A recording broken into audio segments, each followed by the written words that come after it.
We talked to Secretary Blinken to talk about his efforts to mediate the war between Israel and Hamas, how it's affecting him personally, and it has. His guiding mantra, he told us that, and the ongoing struggle to reunite hostages with their families, and that's where we began the conversation. Mr. Secretary, thank you very much. We're very glad that you're on the program tonight. We've been looking forward to this conversation, haven't we, Charles? This is pretty special. Yeah, we think it's very special. Great to be with both of you. Gail, Charles, thanks for having me. Yes, we feel that too. Let's talk about the hostages if we could. You know, the talks have broken down, the war has resumed, and of course, everybody's concern worldwide is about the fate of the hostages. I realize it's all hands on deck. All countries are working to secure their hostages, to get them home safely, to get all the hostages home. But I'm wondering, is the Biden administration doing anything specifically to get the release of the American hostages, realizing we want all the hostages home? Gail, we're at this every single day, and it's my number one responsibility. I know the president feels this, his number one responsibility, to look out for any American who's in harm's way abroad, and especially those who are being held hostage, being held captive in some way. I've met with the families. I've heard directly from them, and that's the thing that motivates me the most.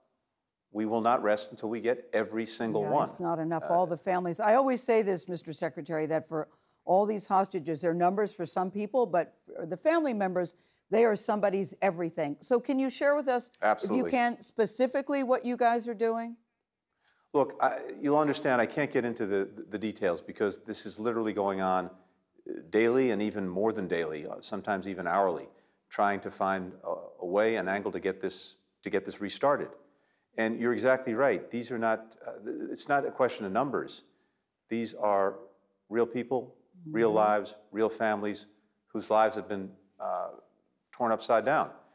I've got photographs of all of them. It's real for me, it's real for the president, and we're on this. Unfortunately, Hamas gets the vote, and Hamas stopped releasing hostages. It reneged on its commitments to Israel and to everyone else concerned. They chose to end this process of releasing hostages. They need to choose to start it again. You know, you asked Israel to take precautions as far as civilians in Gaza. Is that actually possible? Charles, I think it's important to do two things. First, we got to put this in perspective. What happened on October 7th is something I've never seen in the 30 years that I've been doing this professionally, and for that matter, of the 50 years or so that I've been going to Israel in one way or another. Children executed in front of their parents. Parents executed in front of their children. Families burned alive. You heard yesterday about the horrific sexual violence, the rapes of so many young women.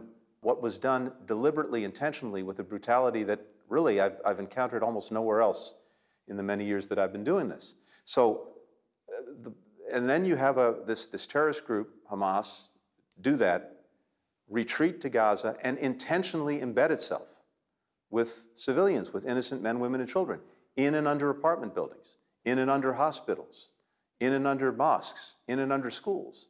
So it's very, very challenging for Israel to do what it needs to do to try to make sure that this never happens again and getting at Hamas. But having said that, and as we said from day one, they nonetheless have an obligation to do everything possible to protect civilians, to distinguish between terrorists and innocent men, women, and children. And that part doesn't seem to be going so well, Mr. Secretary, about keeping the civilians safe, because the civilians are dying, including thousands of children. And I think that's what's so heartbreaking for everybody around the world. It's gut-wrenching. Yes, it's gut-wrenching yes. for all of us. But what we're seeing now is we're seeing some, I think, important steps being taken as they're beginning to operate in the south of Gaza after operations in the north. And in the south, what we're seeing, and I said to them very clearly when I was there just a week ago, we cannot have a repeat of what happened in the north and the south in terms of harm being done to civilians, and also making sure that humanitarian assistance is getting to people who need it, who are in desperate need of food, of water, of shelter. So what we're seeing is areas clearly designated by Israel that are safe areas where there's not going to be firing or the military. We've seen efforts to make sure that people know that they need to move, and not the entire city, but just discrete neighborhoods. So that's positive. On the other hand, there's more that has to happen, that needs to be done, making sure that people have safe corridors in order to get from areas that could be in danger to places where they'll be safe, making sure that those areas where they're going to have the proper resources, have the food, have the water, have the medicine to care for them while they're in those areas. So there are a number of things that need to happen. We're on this with them every single day. My son-in-law is an amazing man and a great husband. He's also Jewish, and you're Jewish.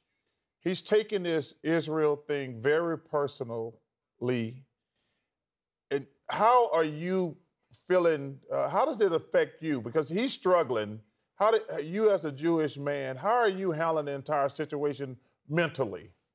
And the stepson of a Holocaust survivor, too, which I think adds another layer of pain in this particular story. Well, of course, it's affected me personally, and I've talked about that a little bit. It's affected me personally because, yes, my late stepfather survived the Holocaust. He was in the concentration camps in Majdanek and Dachau and Auschwitz. And then my father's father, in a different generation, the turn of the last century, got chased out of actually what's now Ukraine by pogroms that were designed to kill or chase Jews away. So when I saw what happened on October 7th, of course, it had a personal resonance. It had a resonance that goes to the history of the Jewish people, especially by the nature, the savagery of the attacks that were committed. But having said that, I'm an American. I have the awesome responsibility and privilege of being Secretary of State and representing all of the American people around the world on behalf of the President. And as I'm doing my job, to the best of my ability, I'm trying to make sure that I'm reflecting America's interests, America's values, and doing what's right for our country. How safe, two questions. How safe are Jewish students in college?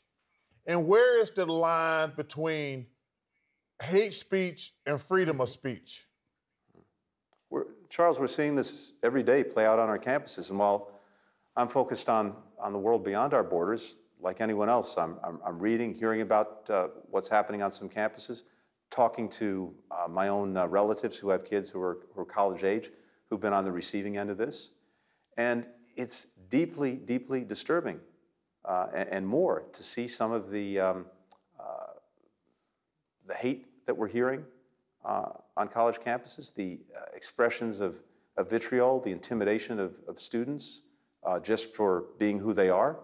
And that's something that, is not entirely new, but it's sort of come out from beneath the rock since October 7th. And by the way, I'm also deeply disturbed about the same kind of hatred and vitriol being directed against Muslim Americans, Arab Americans.